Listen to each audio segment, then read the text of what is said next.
Bonjour à tous. J'étais en train de regarder un film et puis je m'ennuyais et j'ai eu des idées comme ça qui me sont venues par rapport au film, par rapport à ce qui était dit. Et je pose une question donc, les démarcheurs téléphoniques sont-ils des êtres humains?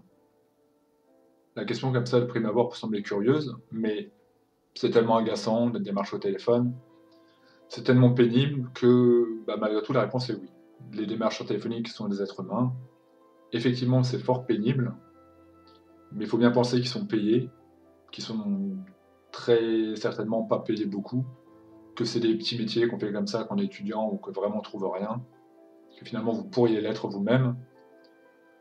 Donc ça sert à rien d'être insultant, ça sert à rien non plus d'être dans l'espèce de victimisation à dire ne m'appelez pas, ou même la culpabilité, attention je vais porter plainte, ou attention je vais prévenir telle ou telle instance, parce que vous devez savoir qu'il y a un truc qui s'appelle Blocktail, un truc comme ça, qui est censé bloquer les téléphones publicitaires, mais en fait on se rend compte au final que ça ne fonctionne pas. En tout cas, pour ma part, je m'étais inscrit sur Blocktel et d'autres trucs anti-démarchage. Je reçois toujours autant de coups de fil. Je pense que certaines structures, peut-être comme Amazon, j'en sais rien, je dis au hasard, ou mon fournisseur d'accès, enfin bref.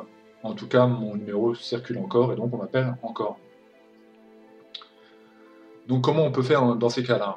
Comment on peut faire si on veut être malgré tout humain et pas... parce que la technique hardcore, ce serait que je n'ai jamais fait personnellement. Je trouvais ça trop cruel, trop dur, même dangereux.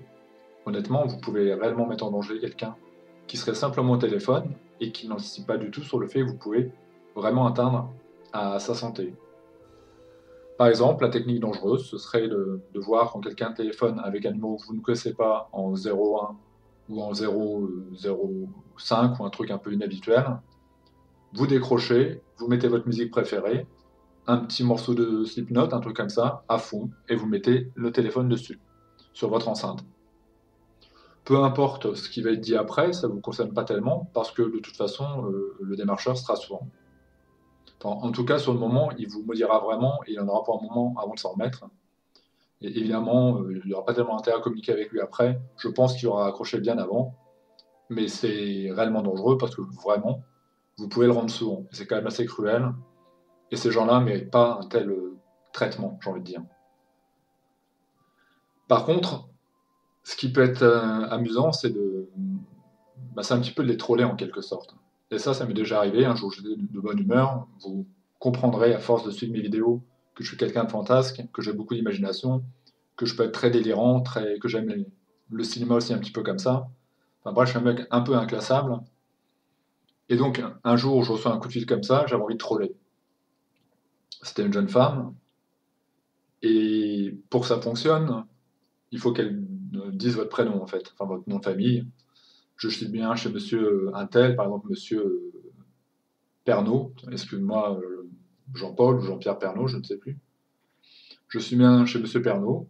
Vous prenez ah non, je ne suis pas chez monsieur Pernaut. Non, non, non. Ici vous êtes chez Dieu. Donc évidemment, là, si elle entend Dieu, ils vont certainement. Pardon, vous avez dit quoi? Vous êtes chez Dieu là. Donc très souvent, ça crée une espèce de confusion.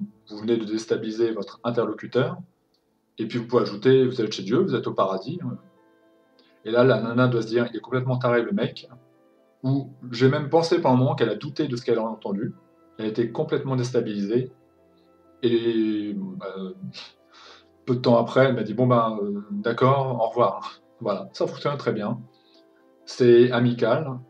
Et en même temps, j'ai envie de dire qu'avec toutes ces techniques, il faut rester poli. C'est-à-dire que même si vous trollez à mort, même si vous le faites de façon un peu sarcastique, il faut quand même dire euh, bonne journée. C'est important de dire que voilà, vous vous leur en voulez pas vraiment, que vous comprenez.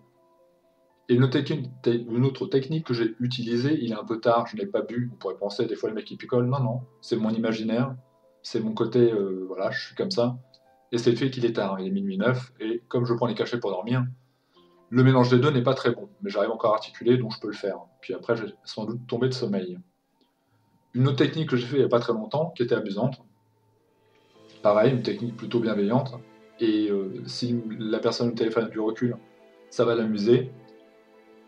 Toujours pareil, démarchage téléphonique, c'était un jeune homme, et il me dit bonjour, monsieur Untel.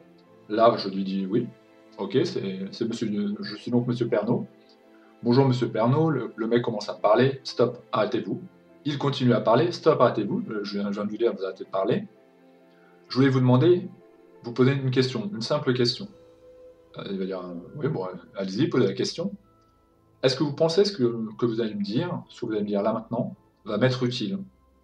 Est-ce que vous pensez que ça va être important? Est-ce que vous pensez que j'ai envie de l'entendre?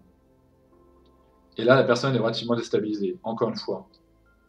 Et vous concluez en lui disant non, ça ne m'intéresse pas. Donc je vais vous demander de raccrocher, parce que en fait, j'ai d'autres choses à faire. Sinon, possiblement, je peux m'énerver. Sinon, possiblement, je peux devenir très désagréable. Mais là, je vais vous dire bonne journée, au revoir, et puis voilà. Et moi, en tout cas, ça a fonctionné. La personne m'a dit. Je pense qu'ils sont étonnés parce qu'on leur dit quand même au revoir. On les troll. On va pas du tout dans leur sens, mais dans l'absolu, on dit au revoir, bonne journée. C'est quand même un fait assez rare. Et pourtant, ils savent qu'ils nous polluent notre journée. Enfin, en tout cas, ils savent que on n'aime vraiment pas le démarchage téléphonique. Et en fait, cette technique philosophique vient de Socrate lui-même. Je vais vous lire un peu le texte qu'on peut retrouver dans des livres, donc. Un jour, quelqu'un va voir Socrate et lui dit: écoute, Socrate, il faut que je te raconte comment ton ami s'est conduit. Arrête, interrompit l'homme sage. As-tu passé ce que tu as à me dire à travers les trois tamis? Trois tamis, dit l'autre, empli d'étonnement. Oui, mon bon ami, trois tamis. Examinons si ce que tu as à me dire peut passer par les trois tamis. Le premier est celui de la vérité. As-tu contrôlé si ce que tu as à me dire est vrai? Non, je l'ai entendu raconter et bien. Mais assurément, tu l'as fait passer à travers le deuxième tamis. C'est celui de la bonté. Ce que tu veux me dire, si ce n'est pas tout à fait vrai, est-ce au moins quelque chose de bon?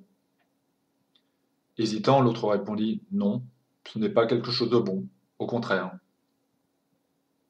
Dit le sage. Essayons donc de nous servir du troisième tamis, et voyons s'il est utile de me raconter ce que tu as à me dire. Utile? Pas précisément. Eh bien, dit Socrate en souriant, si ce que tu as à me dire n'est ni vrai, ni bon, ni utile, je préfère ne pas le savoir, et quant à toi, je te conseille de l'oublier.